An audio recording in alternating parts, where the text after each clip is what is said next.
Travis, what does this mean for prime execution and what you need and look for from partners? Well, I think, again, as I talked about previously, the demand signal is very clear. We have to be able to scale. We have to be able to rapidly deploy. And we have to be able to literally integrate across the entire kill chain. And so, if you're not demonstrating that kind of capability, then I think you're going to be challenged going forward. And so the platform primes, I think really have some challenges, right? It's no longer going to be some of the siloed stuff. I think, we have to be able to, as you spoke about, integrate across and be systems integrators more or less these days. And so if you're going to be a systems integrator, then your entire supply chain has to be literally fulfilling those kind of needs in order to perform that function. And I think that's where it's got to be. And it is about speed. All that I heard about every single time that I go to the Hill, whether you're talking about the SPEED Act or the Forged Act, it is about speed. It is about speed to fleet, speed to warfighter. And so I think that is, certainly a message that needs to come through loud and clear. Fast is not fast enough. Thank you. Greg, shifting to you from your perspective, we heard speed, integration, and scale, right? So what does scale look like from the industrial base perspective in 2026? Okay, that's a good question. And Travis mentioning speed. This is an exciting time to be as industry. We're finally moving into what we've been doing for 15, 20 years, developing technologies, rapid paces, moving fast, breaking things. And the idea is not the constraint, right? It's really execution at scale. That's the hard part, right? And so I think moving in the thought is, what's my TRL, what's your MRL, right? Getting into this kind of production readiness, like form factor. And what does that really mean? I mean, it's repeatability. It's like whatever I'm building, I need to make sure I can repeat at scale time and time again. It performs in the field time and time again. It does not fail, right? So that's what I'm looking at scale. And how do we get there with the repeatability? Quality systems, process control. It's managing your supply chain, your suppliers, accurate lead times, like lead times that not my team can count on, but the external partners can count on and they can plan for. And this is something I think buyers are going to be looking for, discipline in these areas. And really the teams that are focused there and delivering their kind of internal repeatability is where the success is going to really be found. Great. David, wrapping it up, what signals should industry watch for as this strategy from last month actually begins, cascading and turning into action? Yeah, that's a great question. I think the most important signal to pay attention to is not only the National Defense Strategy, but the appropriations bill that just passed. Because authorization and appropriations are completely separate items. You can want to scale and move quickly, but without money to do it, programs aren't going anywhere. And I'm looking at things like the joint explanatory statement. It's 636 pages long, probably not worth reading it, but even things that aren't, Chat GPT or Control F for your specific industry, looking at the things that weren't funded offers great insight into reporting mechanisms that Congress is asking of commanders and units to report back to them on how they're planning to, take this wild, wild west of acquisition opportunities, improve value, and Congress doesn't have hope. So looking at what really wins in providing those metrics back to increase programs of record. Great, thank you all. Apparently I asked a lot of really great questions. Thanks, gentlemen. Okay, thanks for those intros and opening statements. As we look at our first bucket, moving from the National Defense Strategy into requirements and evaluation, let's really start where the rubber meets the road, and that's requirements and evaluation. And I've said that 3 times now. Mr. Howdicke, first off, what's the most immediate change that you expect to see in requirements or evaluation criteria this year? So one of the biggest changes that we're looking forward to is, and this is gonna sound a little weird, and I'll get back to the teaming in a second, I promise, but is teaming. So what really is trying to make a lot of difference is how not just one product works together, but multiple products. So if you and your organization can team up with other products that have either similar goals in mind or help each other and create a better product overall, that is one thing that would really stand out amongst a lot of other competitors, because you're bringing a full solution, not just one slice of that solution. So as we start building up our T&E infrastructure more and more, one of the biggest things that you're going to be looking at is how you integrate into the live, virtual, and constructive test ecosystem. So it's not just you come, you do your test, and you get your data, and you go home, and then you come back later and say, all right, here's where it went wrong, or here's where it went well. It's really trying to make sure how that test happened in a contested environment that we can simulate with our LVC environment. And one great plug, Mack has, in my opinion, humble opinion, the best LVC architecture that is out there right now in the defense industry. Just our ability to be able to do real, organic, live, virtual, constructive testing, but you're going to be thrust into that area, so it's not just a singular test that you're going to have to worry about. You're going to have to see how your system does against other systems that are out there that you're going to be expected to perform against, and at the same time, how does it inform and move data to decision makers? That's the biggest thing that we're missing, is making sure that that data is not just real and ready, but how can we move it to those decision makers across the planet so that it is relevant and resilient data. Thanks. Travis, anything to add additionally that you see the most immediate changes? I'm going to take it from probably, an acquisition perspective, and, some of the commercial pathways that are coming to fruition right now. I think that we see an enlightened, this nuance coming back of OTAs, and really everybody trying to figure out OTAs, and then, looking at such things as, how we're going to use, really efficient, quick GSA schedules and stuff like that. So I got to tell you, as you alluded to, I'm actually excited. It's scary, do not get me wrong, but I'm actually excited because the pace at which we're doing this stuff is 10 times, 20 times the pace that we were doing it, 18 months ago.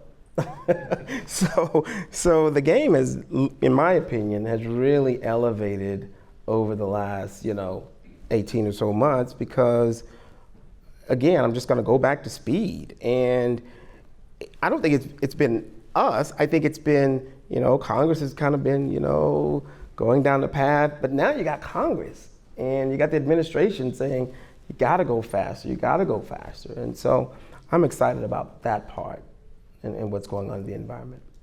Great. Building off what the two gentlemen said, again, speed, pace, excitement. I think moving from technologies, moving from these big legacy long-term programs into like technologies as capabilities in the teamwork. And in our specific thing, we create print electronics, and we are not a standalone, but we are a force multiplier.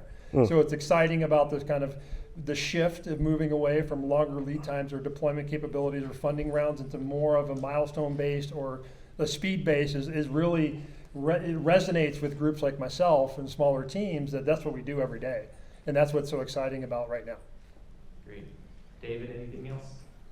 Yeah, I would just, going back to defense priorities, I think, and I mentioned the Wild West earlier, but it's very clear and easy to engage the Department of Defense or Department of War now and understand what operators' problem sets are and standardizing technology applications. For instance, like UAS products, being able to work across different agencies, not having to fill out multiple forms of paperwork. You may not see it when you're applying right now, but it's coming and it's being developed, and the systems are put in place as a good faith effort to make doing business with the department easier. Great. Next question, where are you all seeing a shift from capability planes to proof-based selection and what proof really matters along with a shift? So I'll give you another one. Good question. So one of the things that we've really been looking at is this way we're doing open system architectures. So these modular architectures that we're asking folks to adopt to is not just a, hey, I'm going to take my organization and say, this is my open modular architecture, and then sell it back to the government. That defeats the purpose. The idea behind open architecture is that we're going through and really analyzing the ability to move data from system to system and have multiple different things that are out there, but even internal systems. So how is your internal system open and modular? So it would be great if we were in an environment where we could take the front end of this missile, the middle part of this missile, the back end of this missile, and create a new capability for whatever purpose we need at that given time. We're not there right now. So that's what we're moving towards. SOCWD right now is investing a lot of time and effort and expertise in developing the specific weapon open modular system, and we're doing that in conjunction with the Air Force. But being able to adopt to those architectures is going to be key to making sure that you can deliver, and we're going to be testing against those as well. So when we accept a product, yes, we're going to run it through the paces, and we're going to put it out on the range, and we're going to see if you can take out that specific target that we asked you to take out. But we're also going to be looking deeper into the system and how well you can adapt this over time, and not just focus on that one piece of evidence that you developed that system for. So can I ask kind of a little deeper on that? So if we've got a vendor that's coming and looking at a way of demonstrating their capabilities, like is it specific types of test artifacts or a specific type of demonstration? Is there anything key that folks need to really focus on developing to bring as a demonstration that they actually do have the capability? It's not TRL 4 to 7. How often do we all hear that or speak that, right? So what are the specific types of things that companies can be looking at bringing to you? Sure. So one of the things that you can look at is how to participate in open events that we've got. So one of the biggest things that we've done over the years is have experiments that you can participate, and not just here at Weapons Division, right? These happen all over the country. But being able to get into those systems and be actually show that your system works at the same time that other systems are going on, it's amazing to see how many systems work great on paper, and we've all done this, right?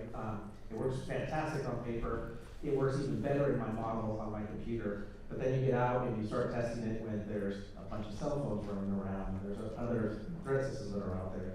So really being able to show that evolution of your test capability from inception all the way to delivery, and have that trail of evidence that we can work with you. One of the key things that I think a lot of people either forget or we don't take advantage of is that NOCWD has one of the best partnerships that we've got ever. And so the ability for us to be able to partner with you via either CRADAS or the CIBR project is start early, as early as possible. So once you deliver, it's not too late, right? We can still evaluate, we can still help. But if we partner at the very early inception of your product, then we can try to inform and help along the way. And those are the ones that go a little bit faster because we already have that ability to look at your system from the inside out that you've given us access to. And so not only are we helping you develop, but we're helping you test along the same way. Thanks so much. Gentlemen, anything else, thoughts on proof capabilities, or Travis, anything when you're looking for partners for bringing in?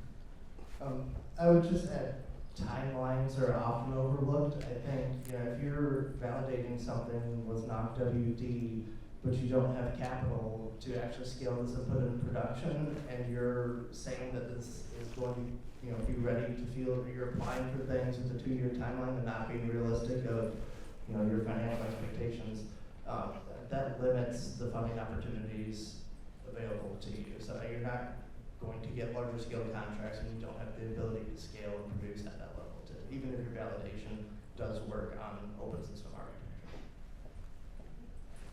Yeah, I think this modularity is music to my ears, right? Like literally being able to, smaller chunks and different things, but to add to it is show evidence, not promises, right? And this is actually an industry challenge. As I come from startups and that thing, it's all blue sky vision a lot of times.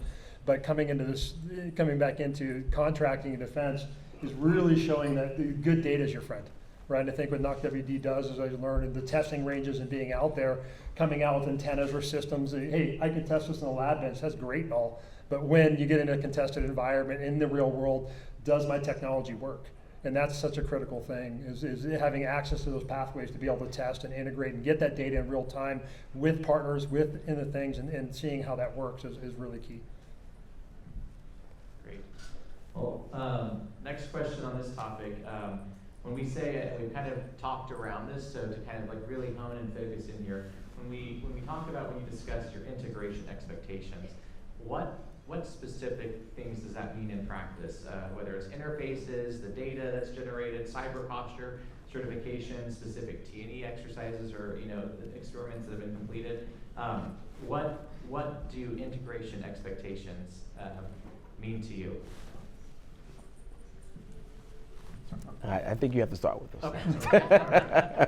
So integration, we talked a little bit about it, right? It's proof, evidence ahead of time, right? We don't want to show up day one and say, here's my product, and have no evidence that you tested it at all, right? So obviously we have to get towards that little bit of evidence before we actually integrate the systems. But that real information that we're missing is that credible data. So your system will produce data one way or another, right? And it really depends, but as you start looking at all these systems that are integrated, you have weapon systems, EW systems, all of these things have to work together at the exact right time, right? It's, if you look at right now in the Olympics, right, it's like, for me, it's like watching a hockey game, right? You have all these huge guys running around and skating on really sharp knives. Everything could go wrong, right? Hands are prone to want to fight, right? That's the main thing, right? And you don't watch a hockey game just in case a fight breaks out, but the key is that's what we're putting our fleet into, right? It's this environment that is constantly changing. We can estimate, we can guess of what it's going to be, and we've got a lot of information that's going to say this is what it's going to look like. But until it actually happens, we don't know what it's going to look like. So it's how we adapt, how we evolve, but at the core of that is data, and making sure that we can move that data efficiently throughout our systems. Proprietary data is not going to help anybody. So if you can come back and you're the only person on the planet that can read that data and interpret that data, I can tell you at that point it's almost useless, right? Unless your one system can stop the war day one, and that's it. It's not going to be very good. As that data starts to go through, how do we then partner that up and marry it up with other relevant data to create that overall picture that these decision makers are going to be making? And these decisions are not going to be at a point where we can look at it for days or weeks in advance and then say, okay, here's what we're going to do. These are going to be split-second decisions that men and women are going to be making that can affect the course of the outcome of the planet, right? And so as we start doing this, how is your data, how is the government data, how is all of this going to merge together? And that's more than just the test evidence that you did here at WD one time. That's a continuous practice of making sure that that is available and we can actually act upon that credible data. Great. Anybody else, anything to add on that? Well, I think it's about, from an industry view or as a production or manufacturing partner, is we're taking on some of the risk, right? As we know, and we're looking at an area, there's a couple areas of the kind of there's technical risk, cost risk, mitigation risk, and really answering, does this work in the field for the soldiers, for the Marines, for the sailors, right? And making sure that that's there. And again, music to my ears, good data, right? Testing data, qualification data, yield data, and making sure that what I'm making delivers on the promises and the expectations and specifications that are required by the various DoW agencies. I think, we talk about data, and black box autonomy is dead. All right, so if you're not trying to figure out how we're going to modularly, insert, I just don't think that's a viable business model right now, and certainly doesn't scale. and then you get locked into, of course, all these, the IP rights and the whole 9 yards, and some of the biggest fights are behind that. Some of the biggest fights as far as the intellectual property and how we're going to use it and the things of that nature. And so I'm just, I go back to the speech I just gave, and it is about thinking about how we're doing things differently. I mean, that has to be at the premise of everything that we're doing. Thank you. All right, let's shift up and let's start talking about pathways, because the folks in this room are interested in how this translates and becomes awards.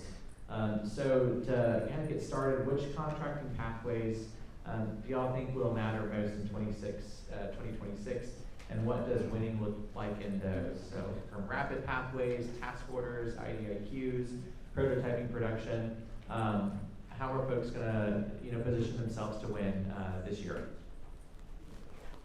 Can I go? Oh. So what are we seeing? I guess that's the question, Yeah, right? what are you seeing? What are we seeing in the acquisition world? I mean, we're certainly talking about OTAs, right? I mean, trying to move quicker in a commercial world. OTAs have gotten a lot of visibility. I think everybody's trying to get smarter on how to go about using them. And that is certainly one of the conversations that is being held in industry, and making sure that our government partners understand as well, and introducing those kind of new concepts, I would say.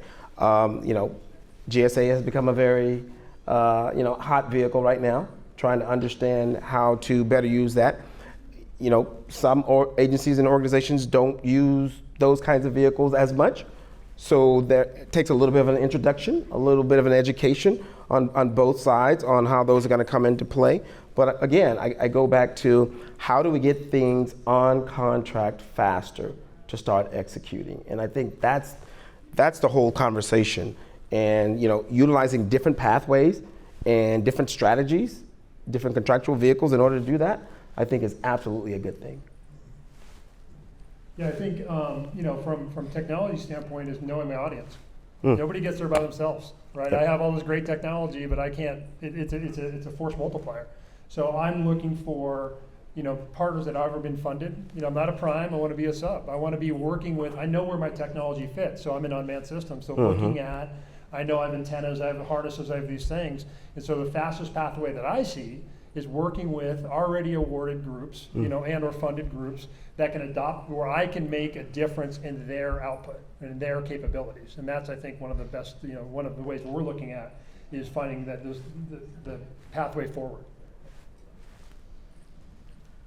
Yeah, I think, so that's a kind of great answer, by the way. Yeah, so if you can partner with someone who already has a contract and you can immediately improve their performance, right? It's a definite clear win-win, not just for those two companies, but also for the fleet as we're trying to push that product out.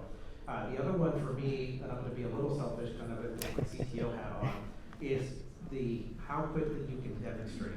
So as we start looking at, we have things like SBIRs, and those are fantastic for those longer term things, right? We start off and we can say, hey, give us time to build this out. And we have good success rate of those transitioning into either programs of record or getting additional funding, phase 2, phase 3 funding.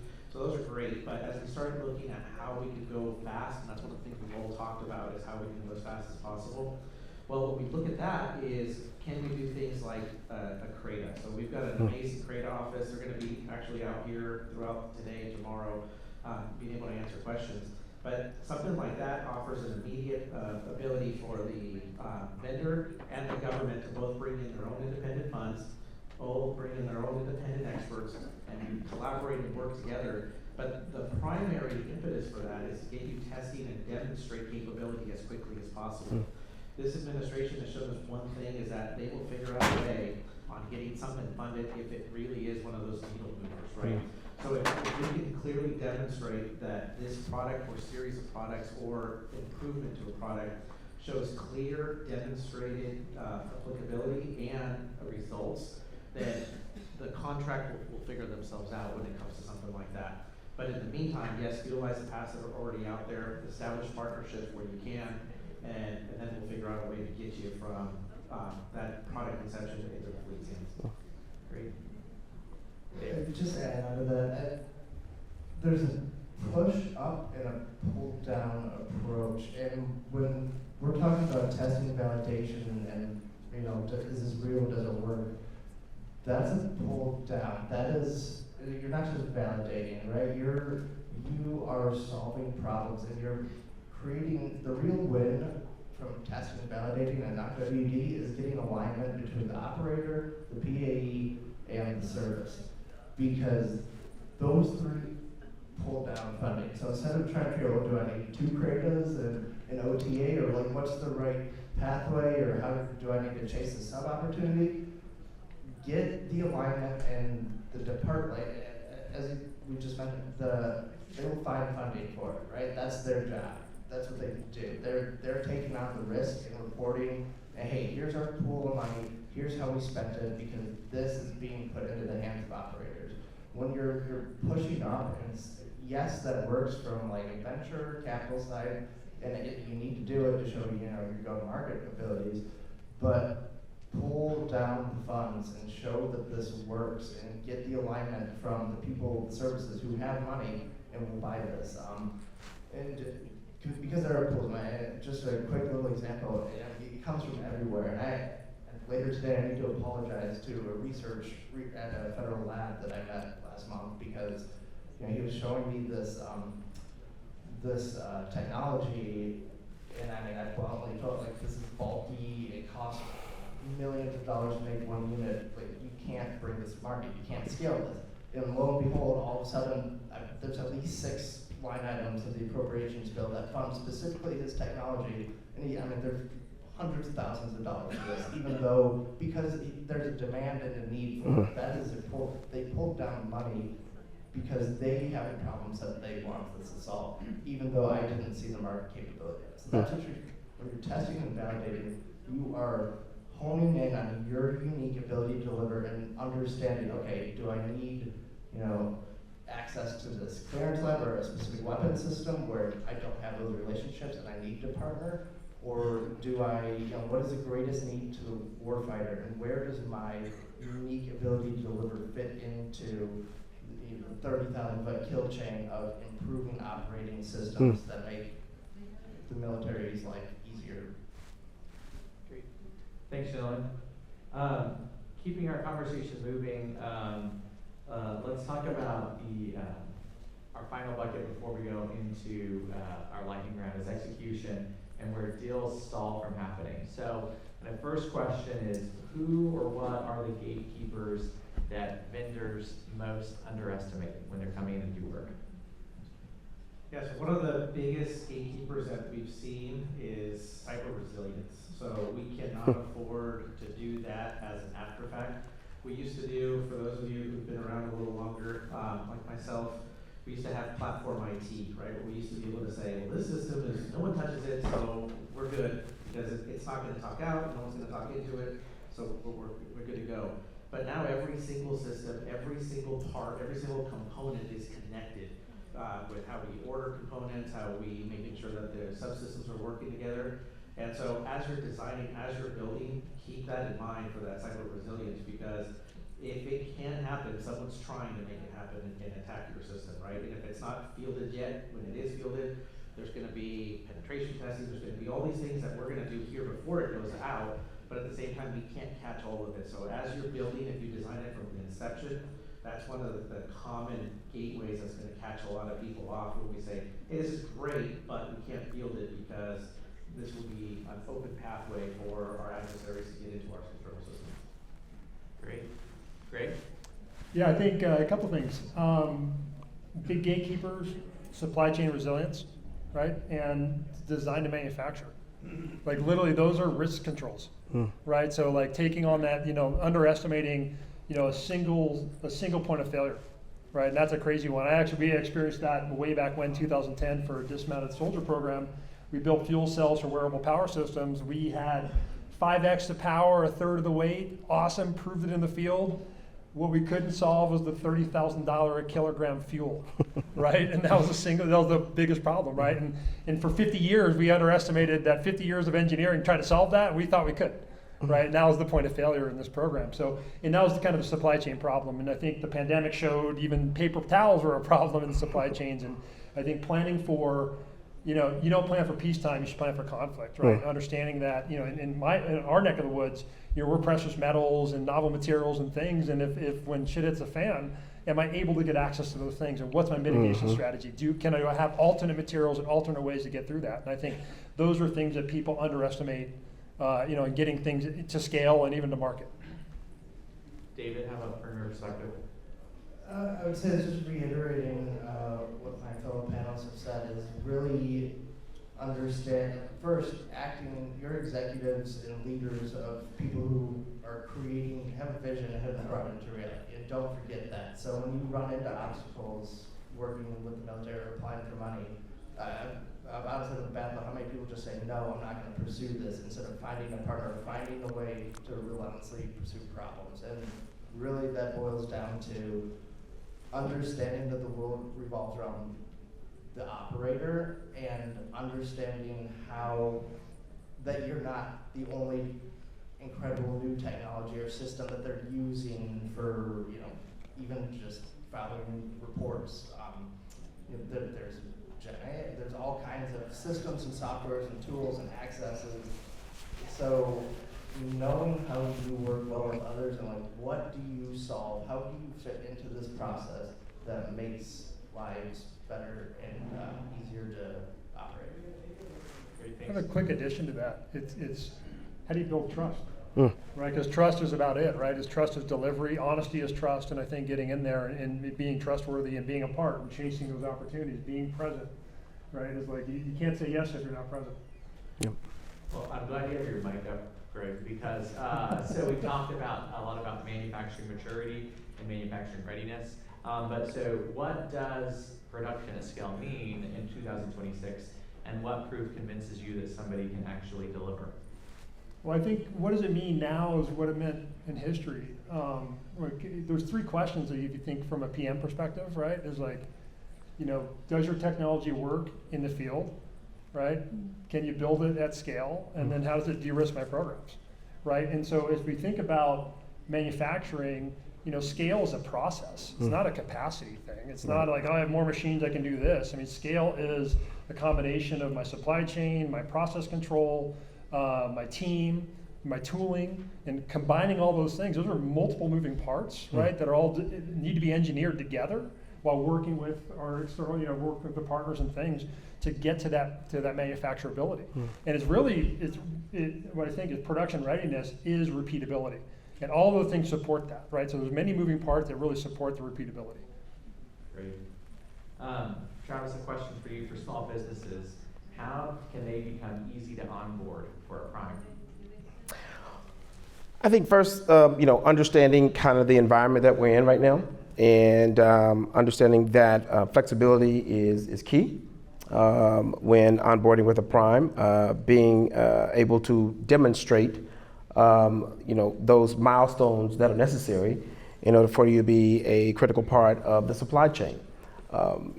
No large prime is going to deal with a small business that we have to, we got other things that we're trying to do. And so we really want the small businesses to come to the game somewhat prepared. We know they're not going to have all the answers, but we do want them coming to the game with those absolutely necessary check marks, as I like to call them, coming into the gate. And so I think that's how you prepare yourself as a small business in order to integrate with the primes and be demonstrable. Be demonstrable where you can. Great, thanks. Anything to add?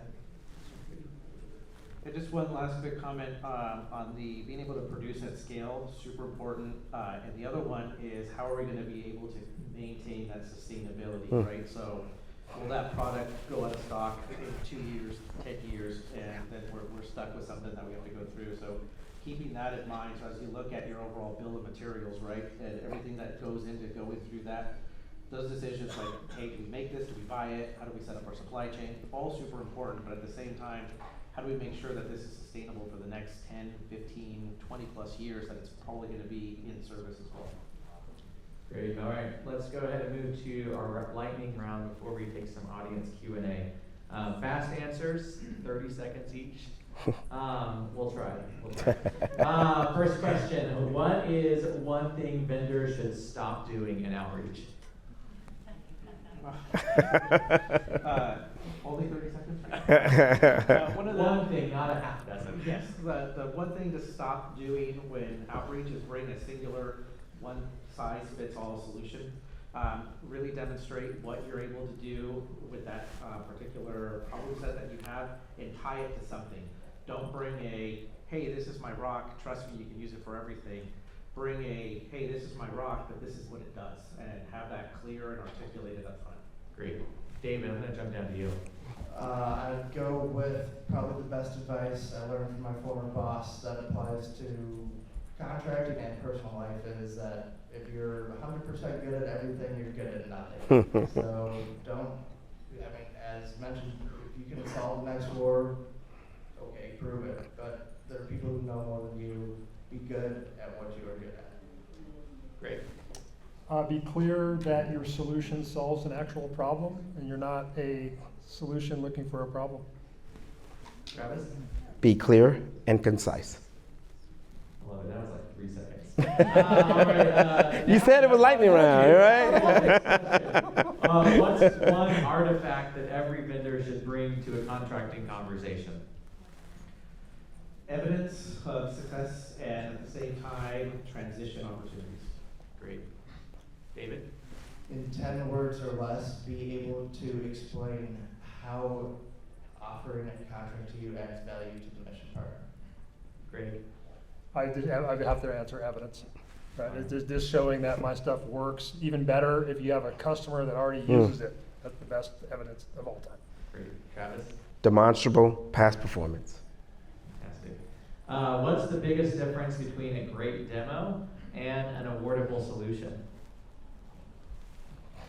That be able that we can translate those requirements that we got that generated that requirement into current fleet operations. So nothing that we build is useful unless the fleet can use it quickly, and adapt it to the situation that they're currently in. Great. David? Thinking beyond the current contract, so what's the follow-on? How does this eventually get into program of record, or how does this actually increase funding or show the equity value of the program that you're participating in? Great. Greg? That my prototype, my low run, and my full production run all do the same thing. Travis? What Greg said. All right, last lightning round before we open up for audience Q&A. What's one move a company can make in 30 days to increase their credibility? I touched on this earlier, but partnerships, right? How do you come together with other organizations to bring the absolute best product that the fleet needs today? I mean, you don't need 30 days. In the next 30 minutes, go around to every single person who is associated with Mack WD here and ask them what are your problems and how I can solve them. Finding, again, market fit or partnership fit. So I just want to just reiterate. Partnership and market fit. It's pretty straightforward. Yeah. All right, there we go. Thank you very much, gentlemen. Well, let's go ahead and open up for audience Q&A. We've got some folks roving with mics around. If you don't mind, if you are going to ask a question, please state your name and your organization, and keep your answers, your questions, if you don't mind, as concise as these gentlemen's lightning round responses. Fantastic. I'm blinded, by the way, so I'm going to rely on somebody asking a question.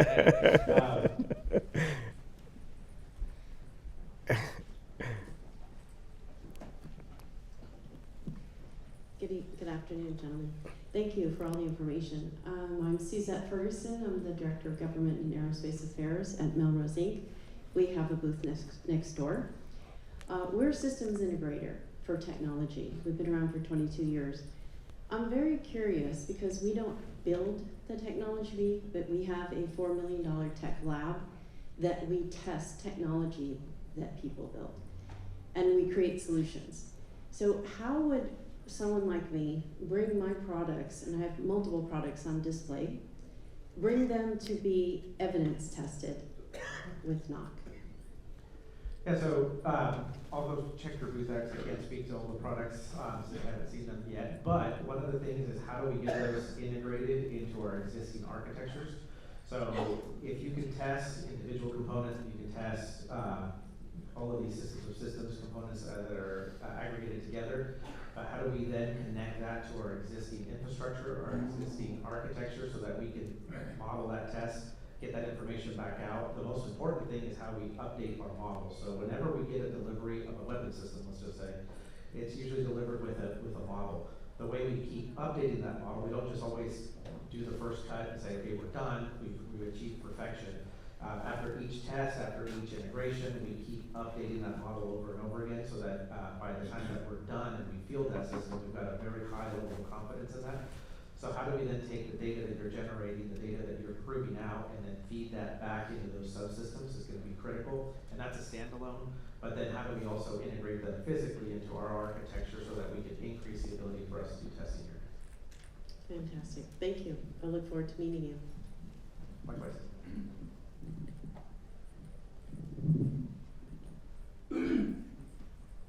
Good morning, everybody. My name is Jim Smith. I'm with Dell Technologies. And I just want to say that I think this panel has knocked it out of the park today. So thank you very much for your comments, remarks. My question has to do with the gentleman's remarks related to the modular open systems architecture plans. I was curious if software played a role in that in general. And also, what's your thoughts about digital twin? And then does OpenVPX play a part of that as well as all? That's it. Thank you. Great. So absolutely on digital twins. We've invested internally heavily in that. The ability to be able to instantly be able to test at scale. If that's what that gives us, is the ability to come through and make modifications that would take us a lot longer, whether in hardware or in software, to go through. So yes, we are heavily invested in those. If a solution comes with the also delivery of a digital twin, instant upgrade as well, that we can start putting that into our labs and start testing frequently. So when we get delivered a physical product, let's say a weapon, right? We're a weapons division, and we test that system off, then we have the model, but then at that same exact time, there's only so much that can get us. A digital twin, on the other hand, that we can integrate into a lot of our different labs that we have both across China Lake and Point McGill, just instant boom for us, so that we can start seeing how it's going to integrate, how we can develop, how we can augment it, and use that data that's generated. So 100% there. In terms of the architecture, yes, software is a big portion of that, but the other one is that trust factor. We talked a little bit about trust up here, but knowing that when you develop and you publish your architecture, that you're not going to publish it and some other company's going to come and then try to reverse engineer that and go through. But it's how do we build those systems so that we have the ultimate solution. We keep talking about we want to give the warfighter the very best today, tomorrow, and into the future, but it really is that unfair competitive advantage, right? We want to show up at a fist fight with a gun. We don't want it to be fair, and that's how we do that, is by sharing our data, sharing our architectures, and making sure that we build these systems that are resilient under test.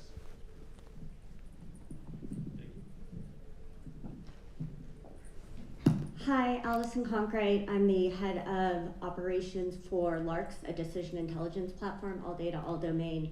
My question is about the different vehicles that you were describing. We're a 12-month-old company, and the barrier to entry to even get on some of the vehicles, like a GSA, is relatively high. So if you had to stack rank for a small veteran-owned business on how to get their foot in the door beyond the time and trust we're building with our partners, what would you say would that first step be? So from my perspective, one of the things that I have to do in my day-to-day job is review CRADAs, and those come in hot and heavy. We see a lot, and Phoebe is right over here, she can talk to that, she'll be at the table to talk specifically about CRADAs. But that is one avenue I don't think we take advantage of enough, and the reason I say that is because we can define those as small or as large as we want to. And for something like that, yes, you come in, you bring your own funding. CRADA does allow to pass through funding both ways, for the government to give funding to the partner, or for the partner to pay the government, for example, like a test or something. But that is something that is very quick and efficient way of kind of setting up that initial standpoint. And at the same time, it still protects both parties. So if you come up with a new patent, well, it's covered under all of that legal documentation that's already in there, so it's an established process of doing that. But that is one of the quickest ways. SBIR is another one, Kate here, that she can talk to SBIRs. That's another one to start showing that credibility for a new company, to say, yes, I have these products, but here's an example of how they're actually being developed and being used. The other one is just being able to bring your evidence of tests. So as you start building up your new technologies, where have you tested, who have you tested with, and what have been the results of those tests? Thank you in advance for the CRADA. I'm going to go ahead and actually add on as well. So Griffiths Institute, as a partnership intermediary organization for the Department of War, our job is to help facilitate those CRADAs. We have for example, PO organizations like us have networks of tech scouts whose job is to understand the technology you're working on, and then go help matchmake and find the scientists and engineers in the Department of War working similarly so that you can do cooperative research and development. So also look at, again, in the spirit of partnerships, which was brought up earlier, it's not necessarily just about having to navigate and figure it out yourself and know exactly who to go and find. There are organizations like Griffiths that are here to go ahead and provide assistance there. I think you need to also figure out what your trajectory approach is going to be. At the end of the day, there's no substitute. You got to do the hard work, and the hard work is partnering. And there is no shortcut around being a sub on someone's contract. You have to do that. I'm not quite sure if there's any, government entity, that's going to actually award you a prime without some kind of demonstrable past performance. And so you have to kind of go through that process, understand where you fit in. You got to do a little homework, right? A lot of homework on your part in order to fit in. What is that approach? What is that trajectory? And how do I integrate? How do I fit into that process? And then go and pound at that particular point versus trying to boil the ocean. If I could just add one last point on that too. I think setting up for the panel following us too, getting involved with the Apex Accelerator, Tech Bridge, or regional network. I mean, they're getting, appropriations, right? You want money, that's where the money is, so follow it. And they're there to help bridge those areas and find you and be a relationship that navigates that world for you. So it's absolutely essential to success and should be a part of your go-to-market. Great. Yes, and I know the Tech Grid team for here, the Tech Bridge High Desert is, which we're a partner of, is hanging out around here today. So we got time for one more question from the audience. Is there one out there? There is one. All right, great. Good afternoon. My name is Mayoshi Aboykin. I am the founder of Antec Solutions. We are an engineering and technology support company out of Houston, Texas. I wondered, and I agree that this panel has been amazing. What can you guys say or speak to around this new reliance on commercial solutions and products? And I know we've heard it at Gulf Coast and at FCA last week, but they've been talking about commercial products and leaning that way and reliance there. What can you guys say to that? Yeah, one of the things that I think the biggest push for that is so that the cost is spread across the entire industrial base, not just the military side. So as we start developing a product, right, billions of dollars go into the acquisition and the building of that system. But if we can adapt what industry has already produced and tweak it just enough, use it as is, that accelerates. So we talked a lot about speed. So how do we take existing products that are out there, mesh them together, and deliver a product? So that is one of the biggest reasons why we're talking about that. And at the same exact time, is we have to be able to show how we can take existing solutions. So we've got a long history of developing something within the defense industry base and pushing that back out to industry, right? So just here at Knock WD, the glow stick, right? That started was invented here. Stop motion animation or photography, excuse me. That was invented here. So when you're watching that instant replay on Monday Night Football, well, that's because someone invented it here for a test purpose. So I think we have to look at it kind of as a two-way street, but taking advantage of the systems that we maybe traditionally don't look out for. In addition to that, I think I think commercial pathways is code for go faster, right? That's what to me that's what it means. At the end of the day, how do you make the acquisition process go faster? And that's truly what we're talking about. I think it's an advantageous thing in order to look at different type of contractual vehicles in order to get the work done, right? And that's really the focus and the premise, in my opinion, behind, we can't have, it can't be 2 decades to field the weapon systems. I'm sorry, can't. Those days are over. Our adversaries are beating us. We have to do something different. And so that's what I think about commercial pathways. It just means go faster. And I think it's incumbent upon the small business community and anyone that's out there in our domain that's doing it to have multiple pathways, right? Not only OTAs and CRADAs, and you need to know all of those pathways and then figure out which one your customer is going to be most amenable to accepting or doing business with. Yeah, to add, go faster with freedom to operate, right? You have more experimentation in your own lab without the constraints of a program that you're under, even though you want to be under that program. Right. But it also is validation. Yep. Right, it comes back to those artifacts and and these elements of proof of my stuff works. Right? Shoot it, smash it, and watch it. That's the I think my last why is all this happening, right? How does it fit into a strategic doctrine that is required by law for every administration to create of how we are going to operate as a military? There are the world as it exists right now, the DOW needs commercial industry, and barriers are being removed in good faith to make this relationship happen. Because, our adversaries don't believe in you. Everyone in this room, right? And thank you all for being here, because this is proof that the system works.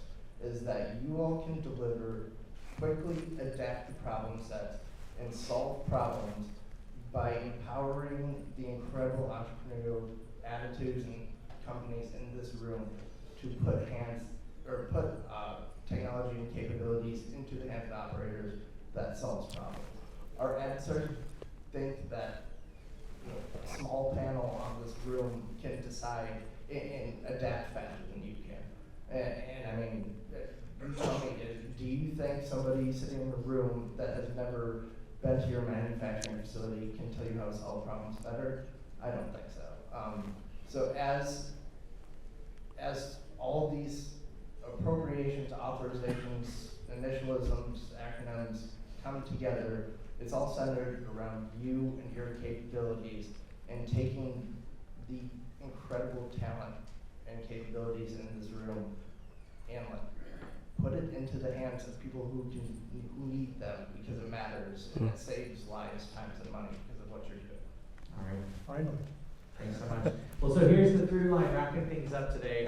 In 2026, and probably for the foreseeable future, the advantage is going to go to those teams that can reduce fire risk by improving their performance, integrating very clearly, demonstrating cybersecurity and supply chain maturity, and showing that credible path to scale. So thank you very much to our panelists, and please connect with us right after. I believe we're going to a break, so we will all be around and look forward to having that, especially those real transition plans you have in the evidence that's going to help you go ahead and win that contract. So thank you so much for being here, and thank you to our panelists. Thank you.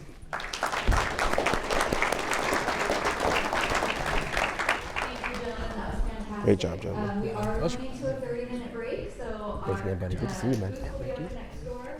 We have fresh coffee in the hall. Make sure I give cards to everybody. Yes. I got you.